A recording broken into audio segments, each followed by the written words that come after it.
Hello friends, hi. இந்த காலத்துல மக்களை கொஞ்சம் கூட நம்ப முடியல. மனிதாபிமானங்கிறதே கொஞ்சம் கூட யாருக்கும் கிடையாது ஃப்ரெண்ட்ஸ். ஒரு கண்டென்ட் கூட முழுசா பண்ண முடியல ஃப்ரெண்ட்ஸ். 5 minutes. என்னம்மா? கொஞ்சம் வயிறு வலி, உங்க ரெஸ்ட் ரூம் மட்டும் கொஞ்சம் யூஸ் பண்ணிக்கவா? என் வீடு என்ன பப்ளிக் கக்கூசா என்ன? நீ வந்து பேடு மாத்திட்டு போவ, நான் வந்து கழுவி விடணுமா?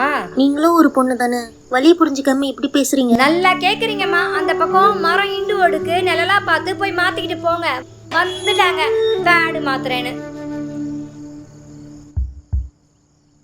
ஜாதிக்காக என்னென்னமோலாம் பண்றாங்க ஃப்ரெண்ட்ஸ். இந்த காலத்துல போய் ஜாதியெல்லாம் பார்த்துட்டு இருக்க முடியுமா? இந்த காலத்துல ஜாதிங்கிற வார்த்தை வேணா மாறி இருக்கலாம், ஆனா ஸ்டேட்டஸ்ன்ற பேர்ல இன்னமும் சில மக்கள் கிட்ட தீண்டாமை இருக்கதான் செய்யுது.